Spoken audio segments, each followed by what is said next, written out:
Mahalakshmi scheme లో భాగంగా ఈ నెల 27 నుంచి 500 రూపాయలకే గ్యాస్ సిలిండర్ అందజేసి పథకాన్ని అమలు చేయాలని ప్రభుత్వం నిర్ణయించింది. అయితే ఇప్పటి వరకు రాష్ట్ర వ్యాప్తంగా 40 లక్షల మంది లబ్ధిదారులను అధికారులు గుర్తించారు. వీరందరికీ మహాలక్ష్మి స్కీమ్ ద్వారా సబ్సిడీ సిలిండర్లను అందించాలన్నారు సివిల్ సప్లైస్ అధికారులు. లబ్ధిదారులు 3 ఏళ్లలో ఏడాదికి ఎన్ని సిలిండర్లు వాడుతున్నారో తెలుసుకుని ఆ డేటా ప్రకారమే subsidy అందించబోతున్నారు.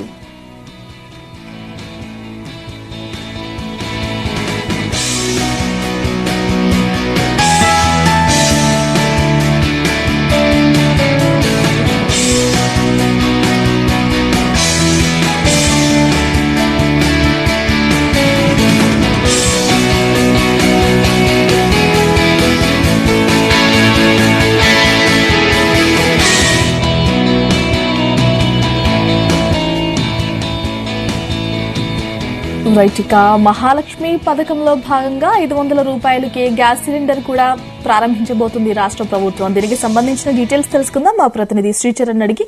Sricharan, good morning Gayatri. ఈ నెల 27వ తేదీ నుండి మహాలక్ష్మి స్కీమ్ అమలు చేయబోతోంది రాష్ట్ర ప్రభుత్వము. ఎంటైర్ స్టేట్ లో దాదాపు 40 లక్షల మంది కూడా బెనిఫిషియరీస్ ఉన్నారు ఈ స్కీమ్ కింద. సో వాళ్ళందరినీ కూడా గవర్నమెంట్ స్క్రూటినీ చేశాక వాళ్ళ 40 lakhs బెనిఫిషియరీస్ ఉన్నారని చెప్పేసి కూడా ఒక రిపోర్ట్ కూడా గవర్నమెంట్ కి ఆఫీసర్స్ ఇచ్చారు. వీరందరికీ కూడా ఈ స్కీమ్ ద్వారా సబ్సిడీ సిలిండర్లు అందించనుంది గవర్నమెంట్. అయితే సివిల్ సప్లైస్ ఆఫీసర్స్ అందరూ ఈ స్కీమ్ కి సంబంధించిన ఒక గైడ్ లైన్స్ ని రూపొందించారు. ప్రజాపాలన దరఖాస్తులు మొత్తం స్క్రూటినీ చేశాక వాటికి ఆధార్, రేషన్ కార్డులతో సింక్ చేశారు.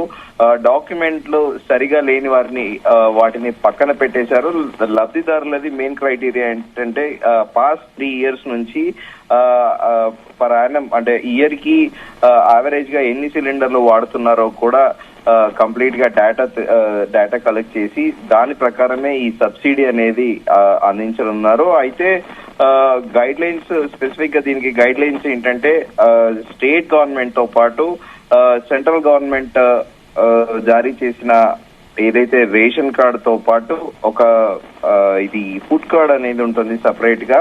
ఈ రెండు కూడా ఖచ్చితంగా గవర్నమెంట్ ఇవి ఉన్న వాళ్ళకి, దానితో పాటు వైట్ రేషన్ కార్డ్ ఉన్న వాళ్ళకి దీంట్లో బెనిఫిషియరీగా గవర్నమెంట్ డిసైడ్ చేసింది. అయితే మొత్తము 40 lakhs మెంబర్స్ కి స్టేట్ లో ఉన్న 40 లక్షల మందికి కూడా ఈ స్కీమ్ ద్వారా లబ్ధి పొందనున్నారు. అయితే ప్రజాపాలన అప్లికేషన్ లో ఎవరైతే ఒకవేళ గ్యాస్ సబ్సిడీ కోసం దరఖాస్తు చేసుకోకపోయి ఉన్న వాళ్ళు ఎవరైతే ఉంటారో వాళ్ళకి ఇది ఇచ్చే అవకాశం లేదు. ప్రజాపాలన దరఖాస్తులో ఖచ్చితంగా ఇది కూడా ఈ స్కీమ్ కూడా మెన్షన్ చేస్తేనే స్క్రూటినీ తర్వాత వాళ్ళకి ఈ స్కీమ్ వర్తింపజేస్తుంది అనేది కూడా ప్రధానంగా అధికారులు ఒక గైడ్ లైన్స్ ఫ్రేమ్ చేశారు.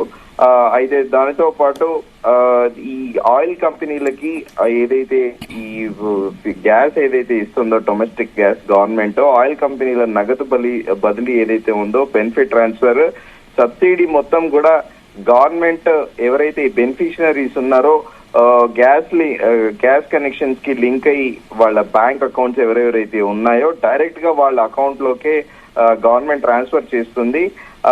అయితే గవర్నమెంట్ ఈ బెనిఫిషరీస్ కోసము ఎల్పిజి కంపెనీలకి ఎవ్రీ మంత్ అడ్వాన్స్ గా కూడా వాళ్ళకి పే చేయబోతుంది అని కూడా చెబుతున్నారు.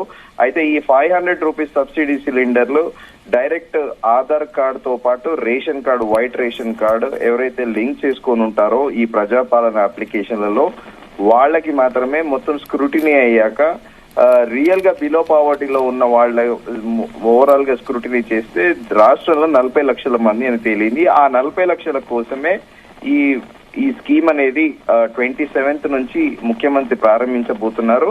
ఆయిల్ కంపెనీస్ కి ఎవ్రీ మంత్ బిఫోర్ ఎగ్జాంపుల్ ఇప్పుడు మార్చ్ లో సిలిండర్ తీసుకుంటే ఫిబ్రవరిలోనే గవర్నమెంట్ అడిషనల్ గా ఆయిల్ కంపెనీస్ కి ఫీ వాళ్ళకి బెనిఫిషియరీ ఏదైతే ఉందో వాళ్ళకి ఇచ్చే దానికి ఆ 40 lakhs సిలిండర్స్ కి అడ్వాన్స్ పేమెంట్ గవర్నమెంట్ చేయబోతుంది అనేది కూడా ప్రధానంగా ఒక ప్రచారంలో ఉంది. గాయత్రి.